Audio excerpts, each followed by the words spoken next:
যি সময়ত আমি নামাজ পঢ়ি আছিলোঁ সেই সময়ত বতৰ যথেষ্ট ভাল হ'ল আৰু আমাৰ পবিত্ৰ নামাজ আদায় কৰিবলৈ সহায় কৰিলে। লগতে আজি যি মনৰ কামনা লৈ ৰাইজে নামাজ পঢ়িছে, কুৰবানী আগবঢ়াইছে, তেওঁলোকৰ মনৰ কামনা আল্লাহে যে পূৰণ কৰে। আৰু এয়া আমাৰ ভাৰতীয় সংস্কৃতি। লাজ পাব লাগে অসমবাসীৰ অসমীয়া।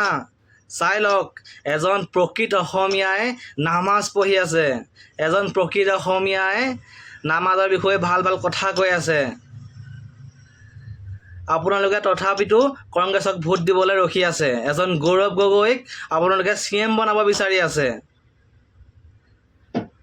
আৰু যদি গৌৰৱ গগৈ কংগ্ৰেছৰ দলটো আহে, কিন্তু আপুনি আমাৰ অসমীয়াই নিজৰ ভগৱানক পাহৰি যাব লাগিব।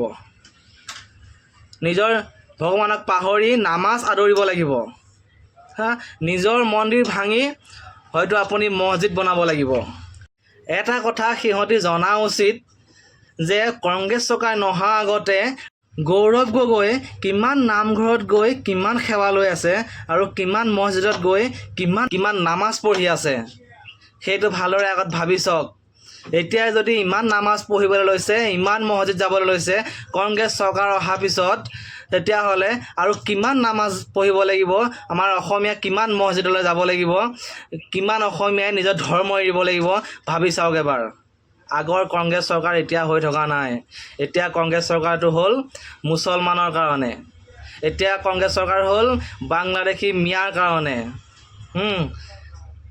কংগ্ৰেছ চৰকাৰ নহা আগতে হয়তো আপুনি বহুত প্ৰুফ এতিয়াও পাই গৈছে।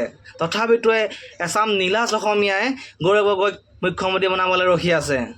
ইয়াতকৈ আৰু নিৰ্লজ্জ কাণ্ড কি হ'ব পাৰে? কিমান চিঞৰি মাৰোঁ। এটা কথা মনত ৰাখিব, কংগ্ৰেছ চৰকাৰ যদি আহে, অসমীয়াই এসময়ত বহুত ডাঙৰ পস্তাব লাগিব। অসমবাসীৰ ৰাইজ, এতিয়াও আপোনালোকে কিয় বুজি পোৱা নাই? আপোনালোকে ভাবি চাওক, গৌৰৱ গগৈৰ ভাষণ আপোনালোকে শুনিলেই, তথাপিতো আপোনালোকে এতিয়াও বুজি পোৱা নাই। কিছুমান অসমীয়াই এতিয়াও কংগ্ৰেছক ভোট দিবৰ কাৰণে ৰখি আছে। ইয়াৰ কাৰণ কি? আপোনালোকে বাংলাদেশ হোৱাটো ভাল পায় নেকি? আজি বিজেপিৰ দিনত খিলঞ্জীয়াই অসমীয়াই যেনেকৈ দপদপাই আছে, কংগ্ৰেছৰ চৰকাৰ দিনত কিন্তু মিয়াই তেনেকৈ দপদপাই থাকিব। আপোনাৰ একো তাত সাহস নাথাকিব।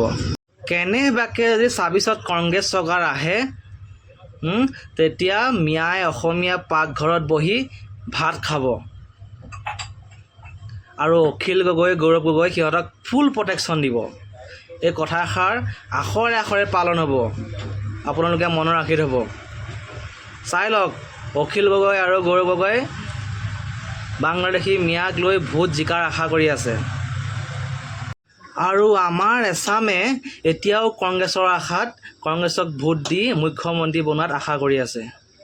ইমানখিনি আগত দেখিছেও আপোনালোকে, তথাপিতো কিয় কংগ্ৰেছক আপোনালোকে ছাপোৰ্ট কৰি আছে?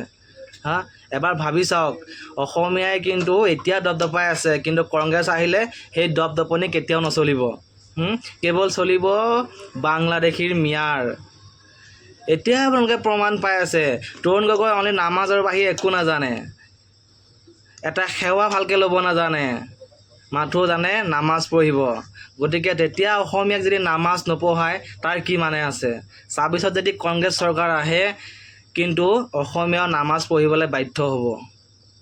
তাৰ এক উদাহৰণ এতিয়া বৰ্তমান চলি আছে। আৰু আপোনালোকক কি প্ৰমাণ লাগে? সিদিনা ৰাহুল গান্ধীয়ে ভাষণত কৈছে ভগৱান শ্ৰীৰাম বোলে কাল্পনিক। আৰু কংগ্ৰেছ চৰকাৰ আহিলে বোলে হিন্দুত্ব আৰু হিন্দুত্ববাদীক বাহিৰ কৰিম বুলি। আমাৰ গামোচাখন বোলে আমাৰ গা মোহাৰ এখন কাপোৰ, সেই বুলিও কৈছে। তথাপিতো আপোনালোকে ভাবি আছে কংগ্ৰেছক ভোট দিম।